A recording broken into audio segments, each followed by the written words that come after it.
last year. One of the things we mentioned in that was that ammonia was around a bit in the early atmosphere, spewed out by volcanoes. And the link really to today's lesson, the loose link to today's lesson, is we're going to learn about the production of ammonia, which is NH3. And it's a really important chemical compound that we need to know about. And I think it's quite unusual for the chemistry course to have this kind of topic. It really feels to me like a case study.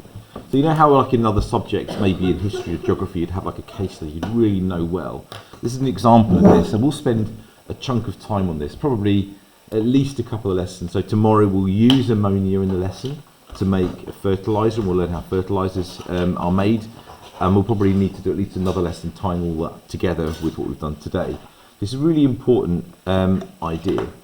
So for now, all I want you to know is that ammonia, NH3, is used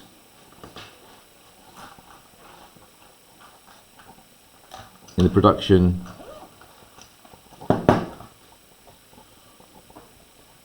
of fertiliser. I've just about spelled that right. And one of the, well, I'll draw two kind of reactions that we'll look at in a bit more detail in another lesson. If you take ammonia, I'm not going to put state symbols in, I'm just going to put the reaction and react it with, say, nitric acid. So ammonia is a base, in other words, it reacts with acids. And what you end up with is ammonium, so in other words, the base plucks the hydrogen ion off the acid, so we end up with ammonium. Oh, I made a mistake. Ammonium nitrate. So the NH3, we've got HNO3 becomes NO3 minus nitrate, and then ammonia becomes ammonium NH4 plus, and together they make the ionic compound ammonium nitrate. We'll also, in the reaction we'll actually do in the lab tomorrow, is you can react it with another acid, sulfuric acid.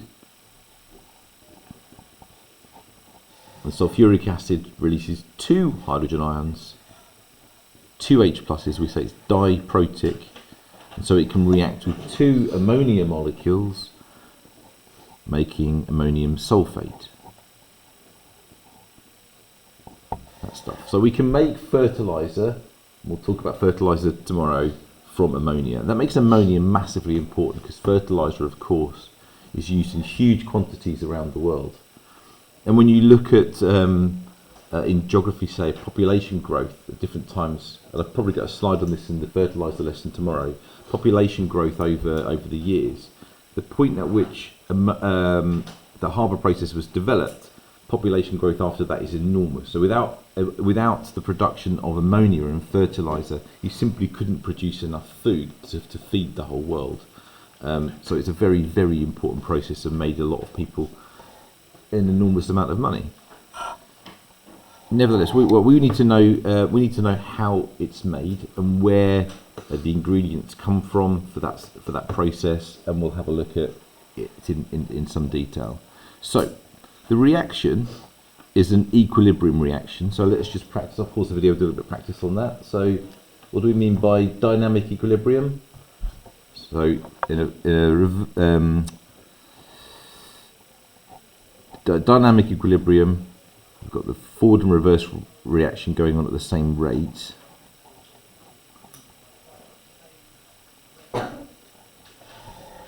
And it happens in a closed system, and the concentrations of those solutions don't change through the course of the reaction. Now this is a reversible reaction. It's not, for reasons we'll explore a bit later, technically at dynamic equilibrium, because we're doing something to try to increase the production of NH3. But it gives us a really good case study to think about why it's important, the topic we've been working on. Why does it matter what we do to reactions to shift the position of equilibrium? So the whole point here is we want to make ammonia. We want to make it in very, very large quantities. We want to make as much money from it as we can. So we want to do it efficiently and cheaply. So that's the balanced equation, and I want the state symbols on there as well. And what we're going to do, we're going to look at this in the context of how fast we can make the reaction and how far we can push it to the right. So we're going to be looking at things that affect the rate and things that affect the position of equilibrium. And all of that stuff's got to be in our little heads. So we're going to start off by talking about pressure. Right, so for each of these ideas, we're going to think about rate of reaction and we're going to talk about position of equilibrium. So first of all, and again we'll do a little bit of practice now from the rates of reaction topic that we separated away and we did it last year. If I increase the pressure, what happens to the rate of both the forward and reverse reaction? Do they go up or down? Point for me. If you increase the pressure, you increase the rate of reaction as there are more particles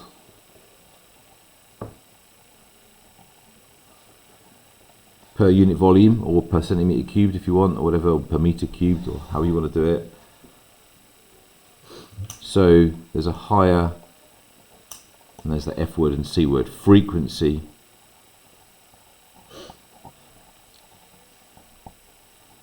of collisions, right? So if we increase the pressure, we increase the rate of reactions, more particles per unit volume, so higher frequency of collisions. And that applies to the forward and reverse direction, forward and reverse reaction. They both increase in rate.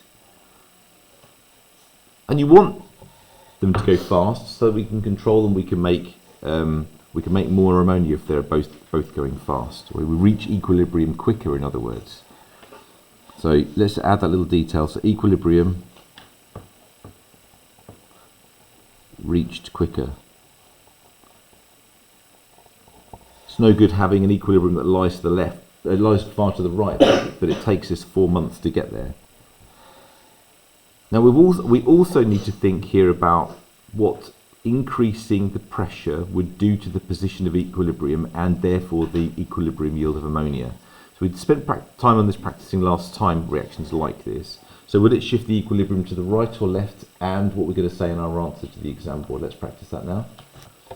Right, so you're getting there with this, but you've got to be able to do it on your own under the pressure of an exam. So all we've got to do to start with is count. There are 4 moles of gas on the left hand side and 2 moles of gas on the right hand side. My writing's getting smaller. Can you read that okay? There are 4 moles of gas on the left hand side and 2 moles of gas on the right hand side. Let's state the facts to start with. So increasing pressure will cause equilibrium to shift to the right hand side. If you want to add it to oppose the change, or to oppose the increase in pressure,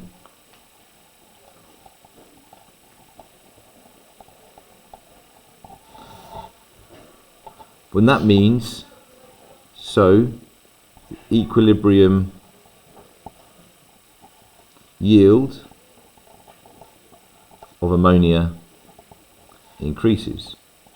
So if your job, and you're someone like Jim Radcliffe, who owns Ineos, and I think one of the chemicals they make is ammonia, you want to make as much of this as you can so you can buy better players for Man United, right? So equilibrium yield of ammonia increases. So you want to push the equilibrium yield to the right, and you want the rate to be fast. So in an ideal world, then you'll make the pressure as high as possible, right? So what might be the issue of making the pressure infinitely high?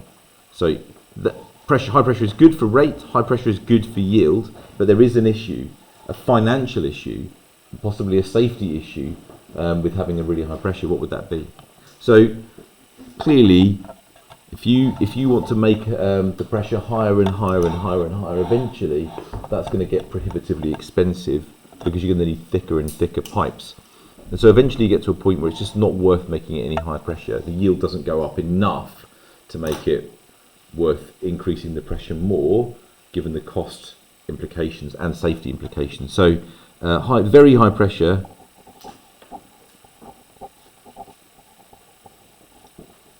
equals very high costs. And you can think about risk or thick pipes being required. It's obviously more complicated than this. Thick pipes, safety, just energy costs of making those high pressure situations. All of those issues mean that essentially you end up with a compromise pressure. So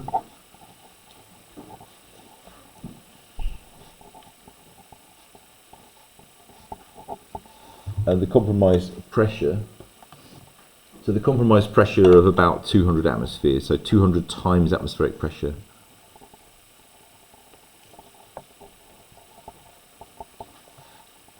is used.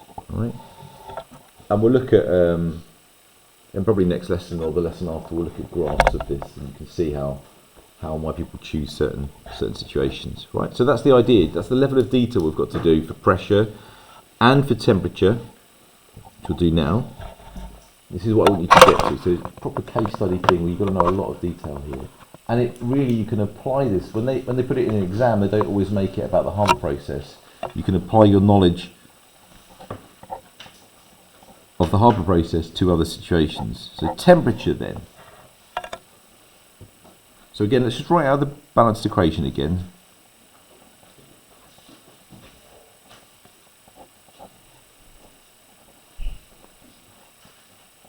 So I'm going to give you a little challenge, a thinking challenge now. And I'm going to tell you that we want a low temperature here in order to increase the equilibrium yield. So a low temperature here increases equilibrium yield. So I want you to tell me, is the forward reaction exothermic or endothermic? Take your time to think about it. You'll have to work it out. Right, you all very well worked out that the forward reaction is exothermic, and we can either write exo above the forward arrow and endo below the backwards arrow, or, and often what they do in exams, which is what I'm going to do now, you can say delta H is equal to minus, I don't know what the number is, but let's just say minus XX kilojoules per mole. Right, so the enthalpy change is exothermic. So in other words, it's exothermic in the forward direction. And as we explored in a previous lesson, it'd be endothermic in the reverse direction to the same extent. Okay, so we are going to think about the rate of reaction, and we're going to think about the position of equilibrium again. So if we increase the temperature, we all know the rate of reaction increases. In other words, we want to increase the rate of reaction, or in other words, we reduce the time to get to equilibrium, we increase the rate of the forward and reverse reaction, and that's a positive thing. I want you to justify that now in your pairs again. So if you increase the temperature, you increase the rate of reaction, and the justification of that, of course, you increase the kinetic energy of the particles, which causes the frequency of collisions to increase. But also, and this is the bit we sometimes struggle with, of course, is that if you have more kinetic energy, the collisions have more energy.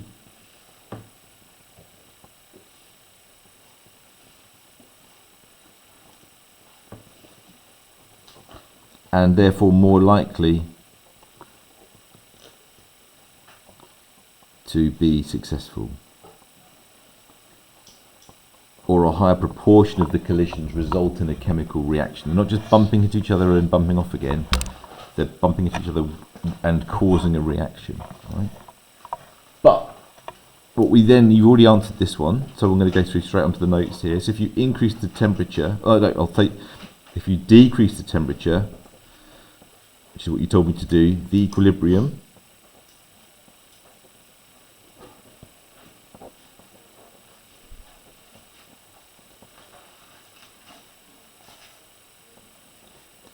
position shifts to the right hand side. And what we need to say here simply is because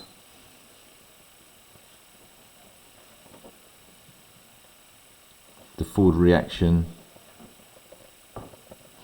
is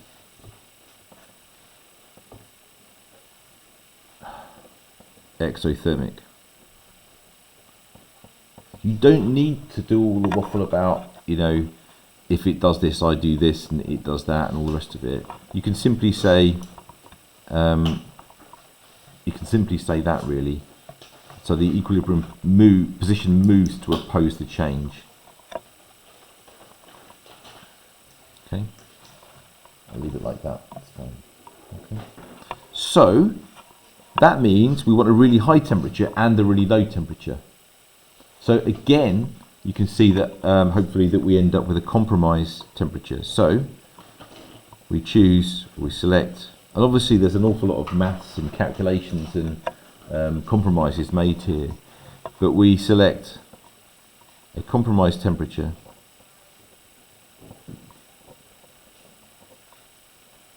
with high rate, because you want the reaction to be proceeding all the time. But reasonable equilibrium yield, and that temperature is, I think, is about 450 degrees, so 450 degrees C. If you can learn that, there's no harm. You don't necessarily need to know the number, but in that kind of ballpark. So you could probably write here equilibrium yield of ammonia increases, something like that. That's good too. So again, we've got a compromise, and there's a cost component too. Of course, increasing the temperature is good because it increases the rate, but it's expensive as well, uses up more energy. But there's an extra thing we can do, something we can add to the reaction, to increase the rate of it, but there's no change to the position of equilibrium.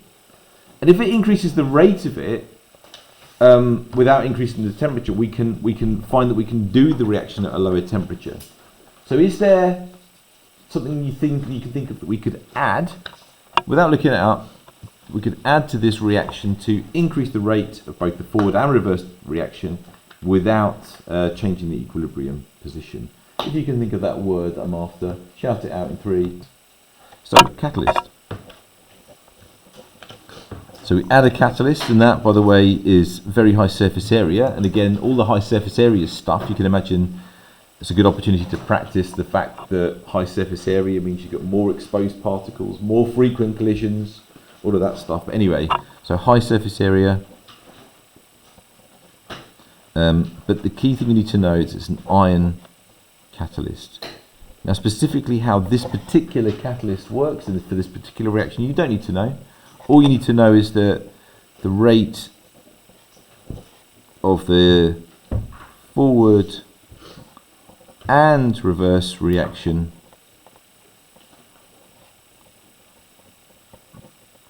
increases, which may not be obviously useful on the face of it, but what that does is it means that you reach equilibrium faster at any given temperature. And what that means, which makes people like Jim Radcliffe happy, or other people that own chemical companies, it means you can do the reaction at a lower temperature and get the same rate of reaction. So reaction can be performed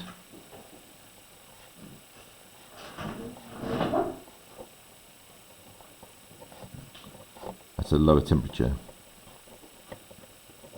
I'm just going to remind you, while I've got the chance, how we show what a catalyst does on an energy profile diagram. So we said the forward reaction is exothermic, so the forward reaction is represented here. So that's the enthalpy change or heat energy change, but the reactants over there and the products over here. And that's the activation energy. Let's add that here. Because we've got a lower activation energy. And I haven't put down the stuff about you've got an alternative pathway with a lower activation energy. I've kind of forgotten to say that, but you know that anyway. And if you've got a catalyst present, you don't change the energy of the reactants, you don't change the energy of the products, but you change the pathway, and that pathway's got a lower activation energy. The same would apply to the reverse reaction. So the reverse reaction is endothermic, and the activation energy would go from that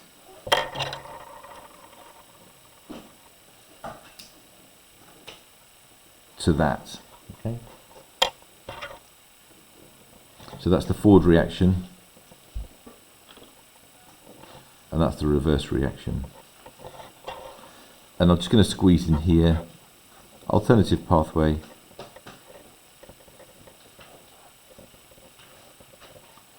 with lower EA, and I'm going to remind you in notes, equilibrium position is not affected.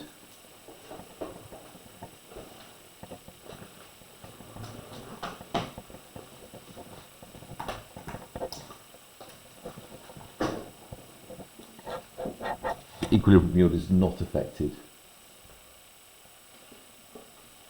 So high surface area, ion catalyst, rate of the forward reaction, rate of forward and reverse reaction increases, reach equilibrium faster, ka-ching, you can do the reaction at lower temperature, ka-ching, and you've got an alternative pathway with a lower activation energy, but the equilibrium yield is not affected.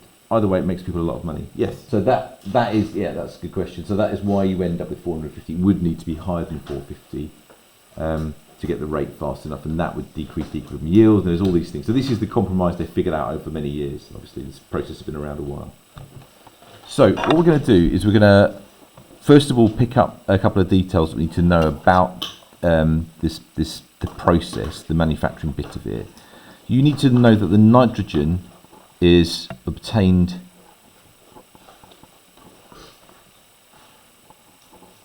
from the air. Right, so nitrogen is obtained from the air. The air is, of course, 78% nitrogen. So air is cooled to a liquid, then fractionally distilled to generate nitrogen. You don't need to know that bit of it. You just need to know that nitrogen is obtained from the air.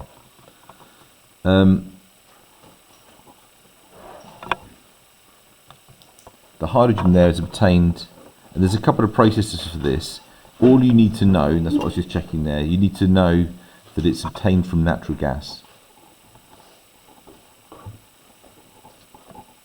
In other words, it's obtained from a fossil fuel. So natural gas is largely methane. Okay, the stuff we run into our homes and into the labs for the gas tap. So it's methane, and the process of that isn't required. And that process is called reforming, but you don't need to know anything about it.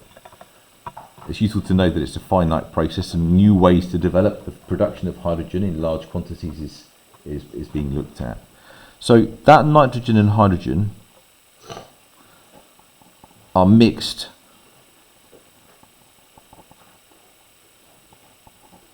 and heated to 450 degrees and pressurized to, what is it, 200 atmospheres. And then they're passed over.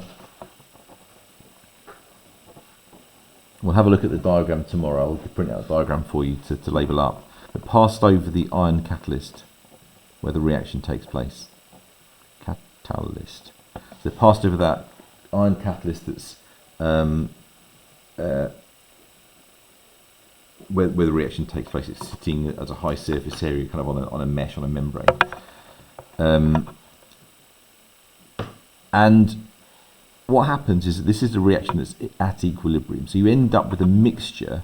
So you end up with a mixture of N2 and H2 and NH3. You get a mixture produced because it's an equilibrium reaction. So you're always going to have reactants and products present in that mixture. So now you've generated some ammonia in that chamber, in that pot, over the catalyst, and that's great.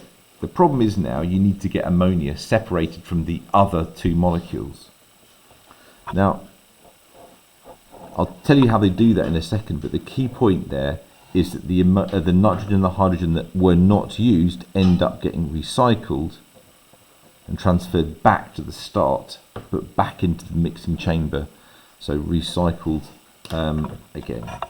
The ammonia is removed from this reaction mixture because it's got so the ammonia, what they do is they cool the reaction mixture down. So it was at 450 degrees, 200 atmospheres. What they do is they cool it down. Because of the boiling point differences, and ammonia having a higher boiling point than the other two, so they cool the mixture, and ammonia condenses and is piped out as a liquid.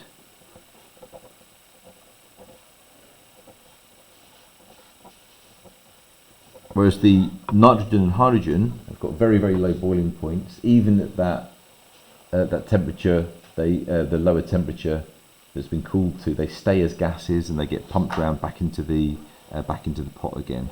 So they cool the reaction mixture. The ammonia condenses and piped out as a liquid. Now, what that does, a little point that we made yesterday when talking about equilibria systems, is that actually it stops it being a true dynamic equilibrium, because the rate of the forward and reverse reaction are not the same.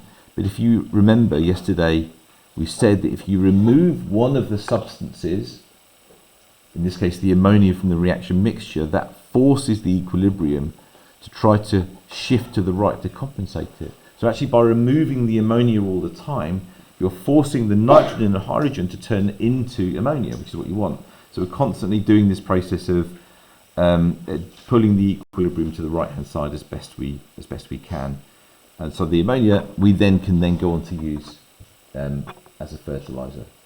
So